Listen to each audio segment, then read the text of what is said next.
एकंदरीत गडचिरोली शहरामध्ये भाजपासाठी एकदम अतिशय आनंदाचं वातावरण आहे।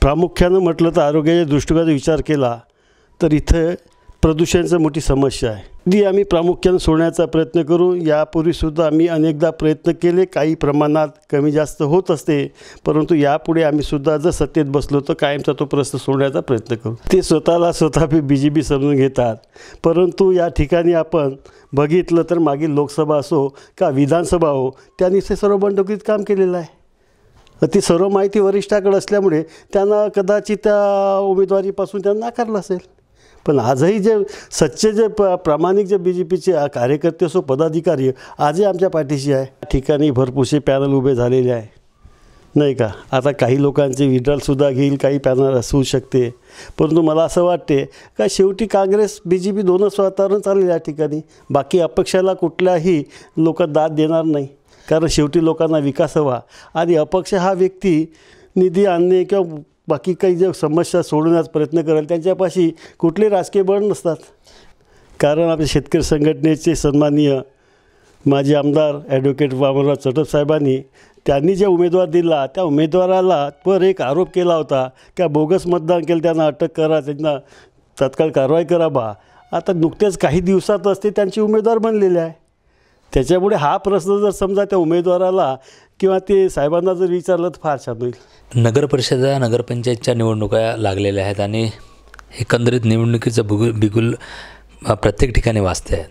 खरं तर आज आपण गडचिरोली शहरामध्ये आहोत आणि राजुरा विधानसभा क्षेत्राचे आमदार देवरावदादा भोंगडे यांच्या क्षेत्रामध्ये आपण आहोत आणि आज आपल्यासोबत आहेत अरविंद डोहे। खरं तर ह्या निवडणुकीमध्ये नगराध्यक्ष या पदाकरिता ते उमेदवार म्हणून आहेत भारतीय जनता पक्षाचे आणि त्यांना राजकीयदृष्ट्या अनुभव देखील आहे। माजी नगरसेवक आहेत, त्यांच्या सहकारिणी म्हणजे पत्नी विजयालक्ष्मी डोहे देखील माजी नगराध्यक्ष होत्या। दादा, काय सांगाल, कसं एकंदरीत वातावरण आहे गडचिरोलीचं, नेमकं काय सांगाल, कशी ह्यावेळची निवडणूक आहे? कारण गेल्या 4-5 वर्षापासून नगरपरिषदा नगरपंचायतच्या निवडणुका नव्हत्या, आता निवडणुका लागलेल्या आहेत। काय सांगाल, कशी परिस्थिती आहे? एकंदरीत गडचिरोली शहरामध्ये भाजपासाठी एकदम अतिशय आनंदाचं वातावरण आहे। कारण या शहरामध्ये मागील 2 वर्षापासून जेव्हापासून आम्हाला देवरावदादा भोंगडे या ठिकाणी प्रभारी म्हणून विधानसभेत झाले, त्यानंतर ते आमदारसुद्धा झाले, तेव्हापासून त्यांनी विविध या ठिकाणी आरोग्याचे कॅम्प असो किंवा महिला सांस्कृतिक कार्यक्रम असो किंवा सुधीरभाऊ मुनगंटीवार सेवा केंद्र स्थापन केलं, त्या माध्यमातून अनेक जनतेचे विविध काम आम्ही मोफत ऑनलाईनचे काम करतात। त्यामुळे आमचे जनतेचे संपर्क मोठ्या प्रमाणात वाढलेले आहे, त्यामुळे वाढले आहे आणि त्याचा आम्हाला रिझल्ट मागील विधानसभेमध्ये सर्वाधिक मतदान मिळाल्यामुळे आम्हाला ते शाश्वती आहे। आजही बहुतेक भरपूर प्रमाणाने आमच्याकडे लोक संपर्कात आहे। माझं 3 तारखेला एक अपघात झाला, अजूनही मी घराच्या बाहेर निघालो नाही, तर पण आज जनतेचं एक वातावरण भारतीय जनता पार्टीला निवडण्याचं पूर्ण वातावरण बनलेलं आहे। नक्कीच दादा, खरं तर निवडणूक म्हटलं की उमेदवाराला प्रत्येक मतदारापर्यंत पोहोचायचं असतं, अशा देखील चर्चा आपली नक्कीच आहे। आणि एकंदरीत गडचिरोली शहरामध्ये औद्योगिकदृष्ट्या म्हणणाऱ्या किंवा सिमेंट फॅक्टरी देखील मोठी आहे, अशात इथल्या मुळात काय समस्या आहेत? कारण आपण राजकारणाशी जोडला आहात, आपण देखील सांगितलं इथे शेतकरी देखील आहे, इथे आदिवासी बहुल जिल्हा म्हणून ओळखला जातो, इथे तेलंगणा राज्य आपल्या लगत आहे। अशामध्ये काय मूळ समस्या सांगाल किंवा त्या आपण कसं जिंकून आल्यानंतर त्या पूर्ण करणार, काय सांगाल? प्रामुख्यानं म्हटलं तर आरोग्याच्या दृष्टिकोनाचा विचार केला तर इथं प्रदूषणाची मोठी समस्या आहे, ती आम्ही प्रामुख्यानं सोडण्याचा प्रयत्न करू। यापूर्वीसुद्धा आम्ही अनेकदा प्रयत्न केले, काही प्रमाणात कमी जास्त होत असते, परंतु यापुढे आम्ही सुद्धा जर सत्तेत बसलो तर कायमचा तो प्रश्न सोडण्याचा प्रयत्न करू। नक्कीच। आता खरं तर एकीकडे निलेश ताजने देखील आपल्या भारतीय जनता पक्षाचे ते होते, त्यांना देखील तिकीट मिळाले नाही, मात्र ते आता बंडखोरी किंवा शेतकरी संघटना आणि गोंडवाना गणतंत्र पार्टीला समोर घेऊन ते देखील लढत आहेत। ते म्हणतात की माझी लढाई ही काँग्रेसची आहे, कारण मी BJPत असल्यामुळे BJPचे जवळजवळ 60-70% मतदान माझ्या पाठीशी आहेत। यात काय तथ्य वाटतं का तुम्हाला? ते स्वतः BJP समजून घेतात, परंतु या ठिकाणी आपण बघितलं तर मागील लोकसभा असो का विधानसभा हो, त्यांनी ते सर्व बंडखोरीत काम केलेलं आहे. ती सर्व माहिती वरिष्ठाकडे असल्यामुळे त्यांना कदाचित त्या उमेदवारीपासून त्यांना नाकारलं असेल. पण आजही जे सच्चे जे प्रामाणिक जे BJPचे कार्यकर्ते असो पदाधिकारी आजही आमच्या पाठीशी आहे. कारण यापूर्वीसुद्धा ते आमच्यासोबत मागील 2 वर्षापासून कुठल्याही पक्षाच्या कार्यक्रमात त्यांनी उपस्थित दाखवावी आणि नंतर दावा करावा. नक्कीच. मग आता ह्या निवडणुकीमध्ये आपला जोरदार विरोधक किंवा आपली लढाई कोणाशी होणार आहे, काय वाटतं, कोणाची टक्कर राहणार आहे? प्रामुख्याने कोणाचा विरोध करण्यापेक्षा आम्हाला कशी निवडून येता येईल यासाठी आमची बांधणी आहे. सर्व आम्ही जे आमचे पदाधिकारी आहे, कार्यकर्ते आहे, आमच्याकडे महिलाची मोठी फळी आहे, मोठी कार्यकारिणी आहे, सर्व युवा कार्यकारिणी आहे, सर्व आमची मोठ्या फळी आहे आणि सर्व आमच्या कामाला लागलेले आहे. मी जरी अजून घराच्या बाहेर निघालो नसेल तर माझे कार्यकर्त्याची पूर्णपणे एक व्हिजिट झालेली आहे. नक्कीच. दादा, मला सांगा की खरं तर इथे इंडस्ट्रियल झोन औद्योगिक क्षेत्र समजल्या जाणाऱ्या या शहरात युवकांच्या काही बेरोजगारांच्या समस्या पुढे आल्या. मागे आम्ही लोकराज्य TVच्या माध्यमातून गडचंद्रकरांना आम्ही अनेक प्रश्न घेतले.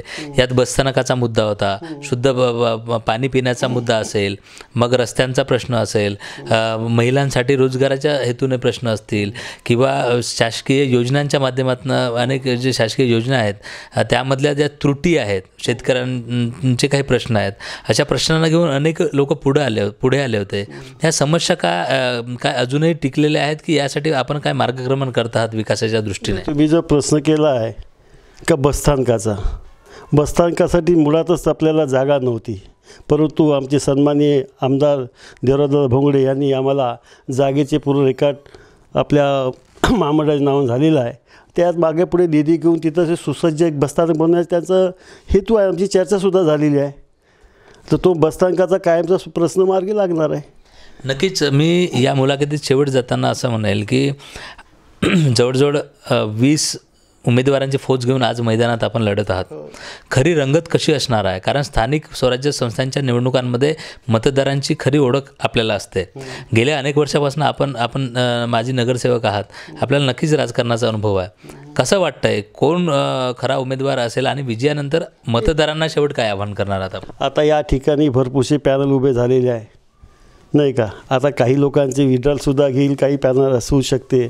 परंतु मला असं वाटते का शेवटी काँग्रेस BJP दोनच वातावरण चालेल या ठिकाणी.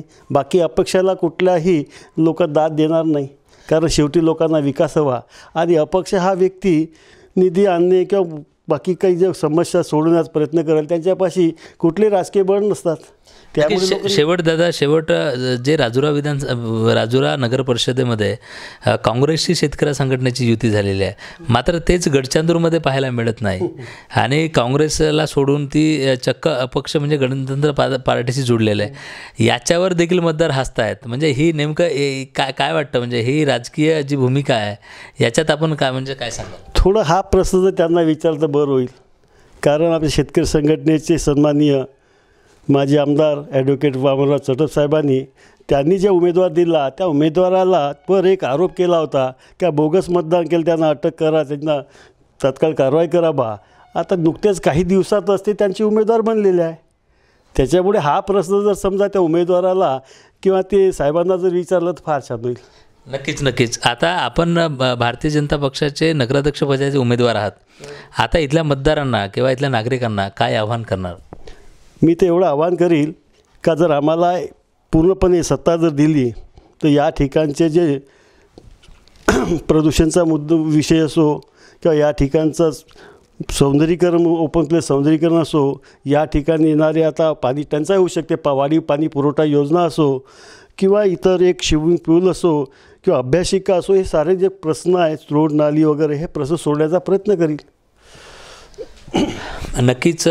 हे होते अरविंद डोळे. खरं तर या खास मुलाखतीमध्ये आम्ही त्यांच्याकडनं अनेक प्रश्नांची उकल काढण्याचा प्रयत्न केलेला आहे आणि त्यांनी थेट सरळ प्रश्नांची उत्तरं दिलेली आहेत. खरं तर काही दिवसांपासून त्यांची तब्येत बरी नाही, मात्र चेहऱ्यावर जे हास्य आहे, जी तेजी आहे, की जी विकासात्मक कामं करण्याचा जो त्यांचा मानस आहे किंवा त्यांची जी आवड आहे ते थेट आपल्या लोकराज्य टीव्हीच्या माध्यमातून कॅमेऱ्याच्या पुढे आपल्याला दिसते आहे.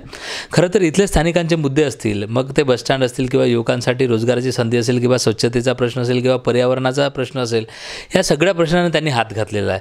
खरं तर सत्ता एक हाती मिळाली तर या गावाचा कायापालट करू असं देखील त्यांनी सांगितलेलं आहे. या संपूर्ण निवडणुकीत लोकराज्य टीव्ही चॅनल प्रत्येक प्रभागात जाणार आहे. इथल्या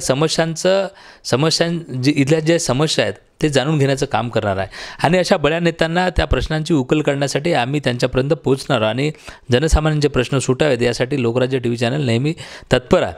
आणि या निवडणुकीमध्ये नक्कीच चुरशीची लढत असणार आहे. इथे दिग्गज उमेदवार उभे आहेत. यात यांच्या सहकारिणी या अगोदर नगराध्यक्षपद त्यांच्याकडे होतं. हे सुद्धा नगरसेवक आहेत. आता यांच्या पाठीशी राजुरा विधानसभाचे क्षेत्राचे आमदार देवरावदादा भोंगडे विद्यमान आमदार आहेत. त्यामुळे आणि एकंदरीत जे गडचांदूरमधलं वातावरण आहे ते पोषक असल्याचं देखील त्यांनी सांगितलेलं आहे. आपण हा सगळा आढावा घेणार आहोत. कॅमेरामॅन शैलेश गणवीरसह मी नितेश डोंगरे, चंद्रपूर.